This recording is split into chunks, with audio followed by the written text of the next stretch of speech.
name. Yeah, I think the way kind of I sort of organise a relationship with tenants is for them to just tell me whatever the issue is as soon as they can.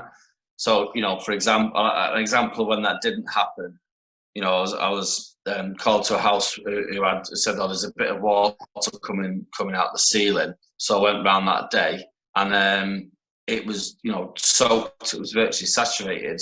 Now, obviously, this leak had been there for ages. It was obvious, but they hadn't mentioned it. They sort of thought, "I'll get to that later."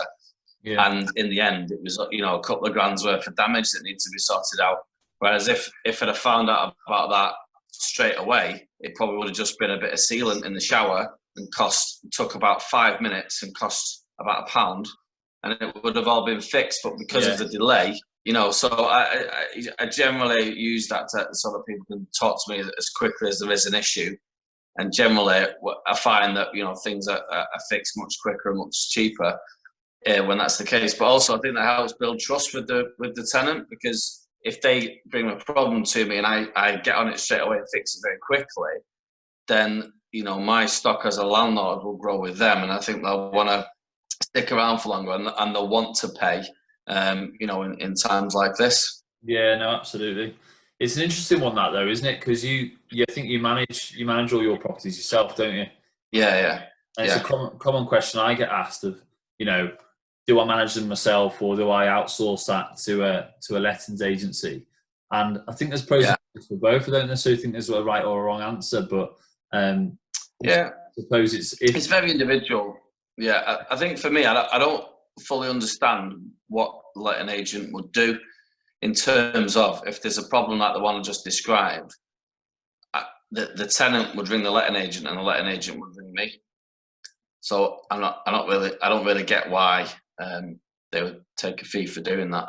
I'm sure if we had a letting agent on screen 3, they would give their case as to what they do. But for me, I was just thinking, 10 or 12.5% or whatever it takes is a big chunk to take out. When actually you end up doing most of the work yourself anyway. Yeah, maybe we need to get a lettings agency on, and sort of give them a chance to defend themselves on that one. I suppose, I suppose it depends on a number of factors, doesn't it? I suppose it depends on the individual, the location of the properties, the location of the landlord, the network individual. Because if that individual hasn't got the network of trades and things like that, and the whole property management thing can be a little bit of a minefield, I think, depending on the scenario. So I think it's like the pros and cons, and probably we're just scratching the surface on that one. But like I say, like you said before, having that network is absolutely fundamental to being a successful landlord, I'd say. Okay, so I'm sat at home now. I'm watching this video and I'm thinking about property investment. What would generally your advice to be to somebody who's possibly thinking, got a little bit of capital to invest, or possibly fancied the idea of working towards that? What general advice would you be giving to somebody like that? Yeah, so I think like with anything, I think I would ask first of all what the why is. Now, most people would answer about making money, which is obviously, a factor in this. But if you happen to be passionate about, property, or about, renovating properties or that kind of thing, then that really helps. And if you're passionate about, building relationships and being good with people and all that kind of stuff, that helps. So look at the different facets that are involved and ask yourself, A, am I any good at these? And B, do I enjoy them? If the answer to both of those is yes, then that's a good start. In terms of if the answer is money, that's absolutely fine. But think about, is it a long-term money decision or short-term? I think, that depends on where you invest. So people who invest in property in London generally get a much better capital return over a longer time. But it's more difficult to get a short-term income that way, obviously, because property prices are so high in London, although rents are too. Or are you looking at more of an income model where you're looking at, actually, do you know what, if I sell this property in 10 or 20 years, it's probably not going to rocket in value, but I'm getting an interest-free mortgage of 100, 150 quid a month, and I'm getting £500-600 a month rent. That's a very, very good yield, and gives you that nice passive income. you multiply that. If you can do that, you know, for 5, 6, 10 properties, and all of a sudden you've got the equivalent of a, you know, 60, 70, 100 grand job. So, you know, look at which type of money you want, whether it be short term or long term. And also in terms of the kind of the calculations, do your sums in detail, you know, depending on what it is you're going to buy, whether you need to renovate, etc. Then add 20%, because there's always something that you haven't seen. You know, the times I've thought a property is absolutely perfect, and you've gone in, and then the first day you've gone in, it's absolutely thrown it down the drain. You realise there's a leak somewhere in the roof that you couldn't possibly have seen before, etc., etc. And then, you know, a couple of grand later, you know, you do need that kind of pot for a rainy day. Buy properties that tenants are going to like, not that you like.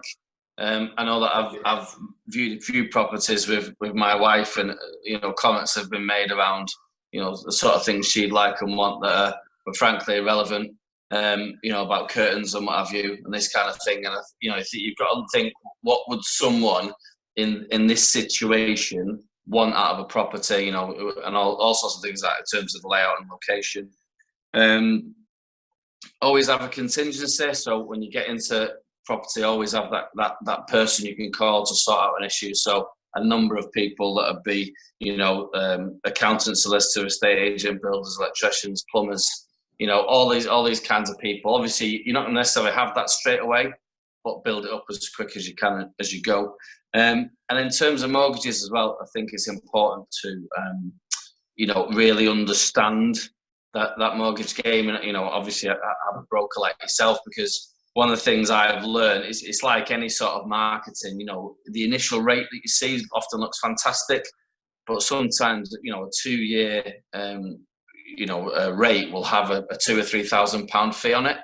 And when you add that number in, actually it can add, like, you know, 30, 40, 50% onto the monthly mortgage payment if you work it out over the 24 months of the loan. So actually something that looks really great as a headline can actually be useless in terms of a product. So it's about incorporating the likes, you know, things like fees, because, you know, if you did a 2-year fixed rate mortgage, and if you redid that every year with £2,000 or £3,000 fees, you know, you'd end up basically having zero equity in property. So just things like that I've learned over time. You know, those sort of products aren't always as good as it looks, which is why I'm a broker. Is, you know, I would definitely advise of all the extras to have a broker.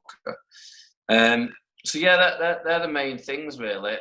Expect the unexpected when you go into it, but don't be afraid of it. You know, my heart often sinks when I get a call off a tenant, because I just think, what could this be?